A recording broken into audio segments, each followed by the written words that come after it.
Hi, welcome to the Hetfield House. I'm Don Jeka. I'm a member of the Mountainside Historic Preservation Committee, and with me today is Scott Daniels, who's the chairman of our committee. I'll be hosting this program, which is appropriately named Welcome to the Hetfield House. And during the program, you're going to see how we moved this house, but before that, I'd like Scott just to give you a little background on the house itself. Scott? Good, Don. The house that we're standing near today, the Hetfield House, was originally built, the first portion, in 1760, and that's this 1.5-story section directly behind me here. As the family grew over the years, the house expanded. The middle section, which is about another 30 feet of the house or so, was added around 1815, and the far end, the right-hand side of the house, dates to about 1830. So as the family prospered, the house grew along with them. And this house was originally located about a quarter of a mile east of here on the westbound side of Route 22. It was moved to this site in June of 1985. It had been slated for demolition when the Kaczynski family had bought the property to build a small manufacturing facility. And they were kind enough to donate the house to the people of Mountainside as long as the town raised the money to move the house. So that was taken care of. That was really originally the start of the Mountainside Historic Preservation Committee as a fundraising effort. But Scott, I understand that this was not the first time the house was moved, that it had been moved previously. Is that right? That's correct. Yeah. The house in its location along the highway there was moved once in 1929 when the highway, which is now Route 22, at the time it was Route 29, was widened. And the house was moved about 150 feet further back from the highway. And as the house sits today, this is actually still on Hetfield property. So it's remained on its more or less on the property all its life. And I'm sure that when the folks see the video on the movement of the house, they'll notice that it was not moved directly onto this location.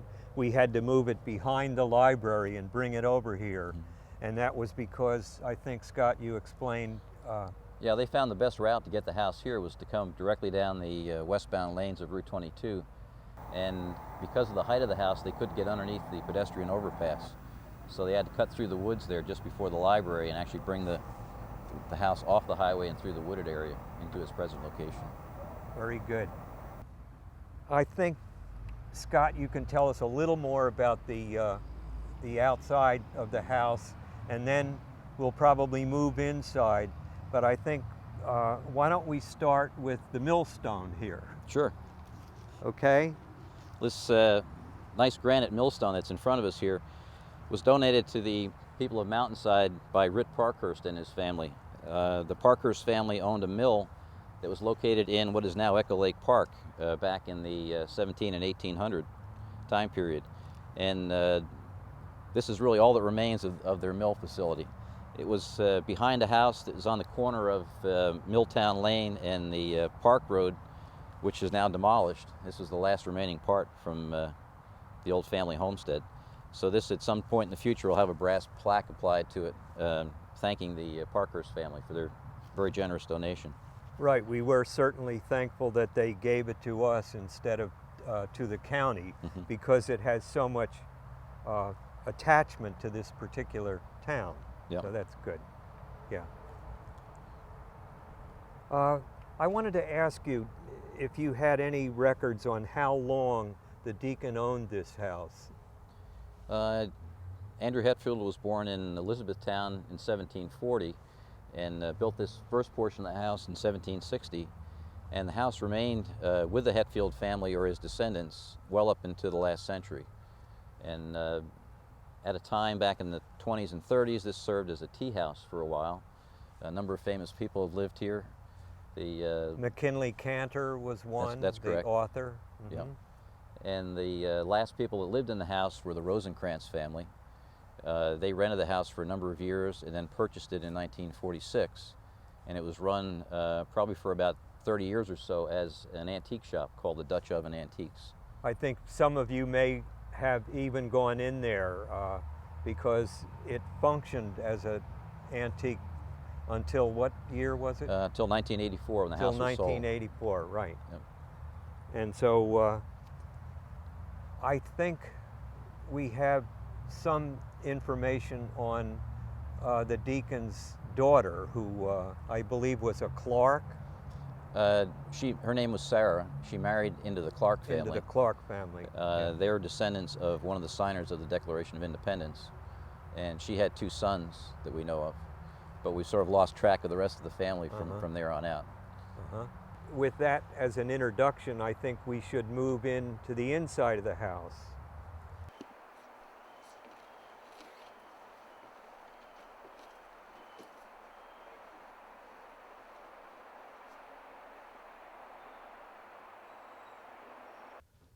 Well, we are in the original part of this house. We've just come in from outside. But before we get into the specifics here, I'd like to ask Scott a couple of things that I'm sure the viewers would be interested in knowing, and that is some of the other uses for this historic property here. Scott? Well, the Deacon Andrew Hetfield House participates in the 4 Centuries in a Weekend, which is a countywide open house of 23 historic sites within Union County. And we just had that event this past weekend with a pretty good turnout. We also encourage people from the community to use the house whenever possible. We have a number of women's groups that meet here on a regular basis. We have Boy Scouts and Girl Scouts that meet in the house, dens and groups like that.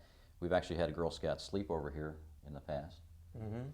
And I think anybody that would be interested in using the house for whatever appropriate purpose, all they have to do is get in touch with you, and we can decide accordingly. Is that right? Yep. Good. Okay, now I think maybe you can explain it, because you know, this obviously is one of the original parts of the house. Well, this Colonial Kitchen is the original house. This and the sleeping loft that's above it was the original Hetfield structure, built in 1760. And this was really, the name of this place was called the Dutch Oven Antiques years ago. And that was due to the fact that at one time there was a beehive or Dutch oven that was actually in this small alcove that's built into the chimney. It's since been removed over the years, but it still retained that name. And really, this fireplace was more a function of heating the house as well as cooking and other things. It was everything. It was everything. Yeah. Because the heat would rise, obviously, up into the sleeping loft. Yeah, and there's actually a small little opening in the ceiling here, which we've now covered, but they used to use that to allow the heat to rise up to the sleeping area, make it a little more comfortable upstairs. Right. And some of the items that you see displayed around here were gathered from various sources, but they tried to represent some of the uses of that particular era. Yeah, most of the pieces in this room are appropriate for the 1760 time period. And it's just sort of a small collection of things that people would have used in that time. Okay. Is there anything else you'd like to... I was interested in that element that you got out of the original Rosencrantz house, and that was interesting. We were recently given this piece, which is actually a fireplace crane. Would allow you to adjust the height of the pots above the fire. And this was donated to the Hetfield House by a woman named Jane Matthews in Cranford, and she was actually a descendant. Her aunt was Walter Rosencrantz, the last person that lived in the house and ran the antique shop. Terrific. So it's nice to get a piece of your old house back again. Oh, wonderful. Before we move on to the 1815 section of the house, I thought we might go upstairs to keep the same era and show how the people lived upstairs in the sleeping loft and the museum part of the house. Okay, and we can come back down and see the center part of the house after that. Right. Yeah, this is the second story of the 1760 part of the house. And this again was the original house. So you can imagine the entire family at the time sleeping in this fairly small space. They really had to get along with each other. It has some interesting equipment in here. For instance, this rope bed is very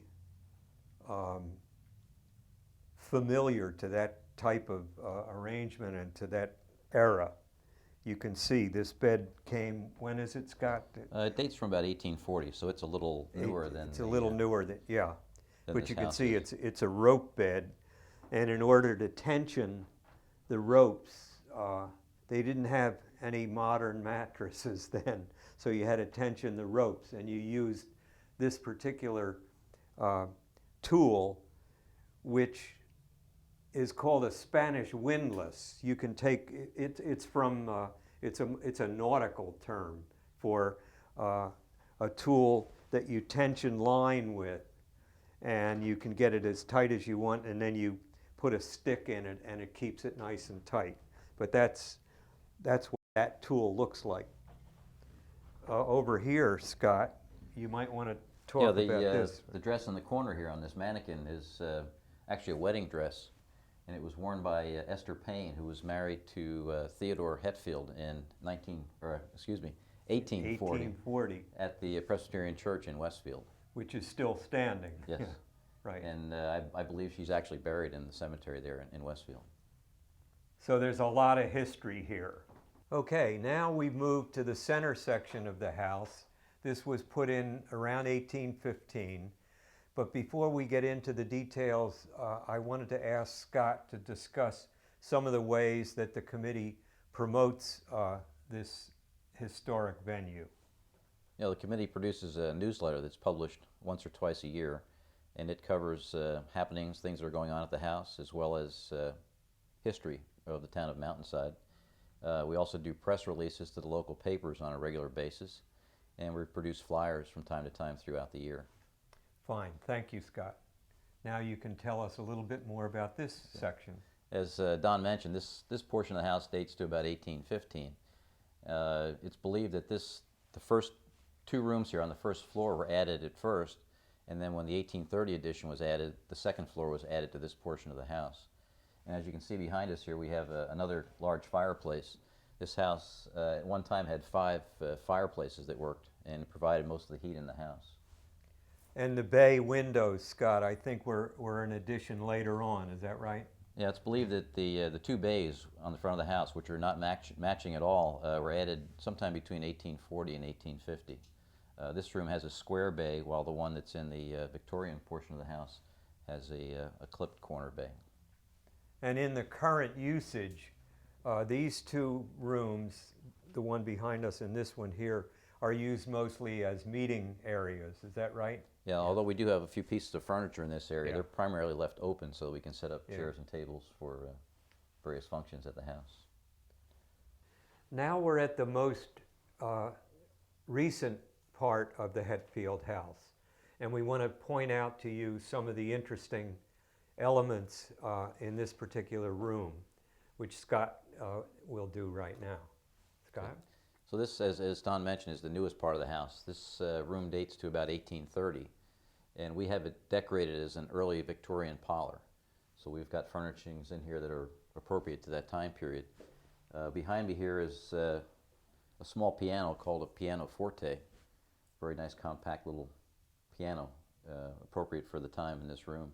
And actually, this was a gift from one of the people that currently sits on the committee, Lenore Toner. And behind Don over here, we have a large Empire sofa. It was also donated to the Hetfield house. You can just see Cleopatra reclining on this. Well, we've just about finished now with the formal tour of the house, and I want to thank Scott for all the interesting facts that he's given us today. I have a few more questions, though, for him, and then we'll conclude. Scott, how can a citizen donate things like furniture or items of interest that would be appropriate for a house like this? Well, we've had people in the past from town donate items to the house. We have an acquisitions committee who will review the items to see that they're appropriate for the house. So we're somewhat selective in what we take, but we're always looking for items that are appropriate for the house. The other fundraising activity that we're engaged in currently is we're updating the history of the town of Mountainside. The original history carried the town up to about 1945. Our current author is going to bring that up to the 2003-2004 range. It took us a while to identify an appropriate author, but we think we have one now with Connie McNamara. She's currently preparing her outlines, and she suggested that anyone who thought that they might be interested in participating in that endeavor, all they have to do is get in touch with her. She's looking for information, she's looking for old photographs, she's looking for anything that would give life to what the history of Mountainside is from the time of 1945 until the current time. And Scott, I just wanted to ask you if we had any particular needs for the house at this time. I know you've just painted it and it looks great on the outside, but are there any other needs? Well, we have a number of small projects around the house. Right now we need to have the front porch deck replaced because it's got some damage to it. And we also need our side porch deck replaced. So like any other old house, it always requires work. And in recent years we've put in a new furnace. As Don mentioned, we've repainted the house this past summer. Several years ago we put a new roof on the house. So structurally right now we're in pretty good shape, but you can always use more money to take care of an old house. In fact, taking care of an old house is a lot more expensive than the properties that we're used to. And if it weren't for the volunteers to a certain extent, I doubt that we could even afford to do it. So it's a combination of a lot of people putting a lot of time in and a lot of people contributing. And for that, we really appreciate the town. Another of our fundraisers, one that we've all really enjoyed being involved in, is our brick sale.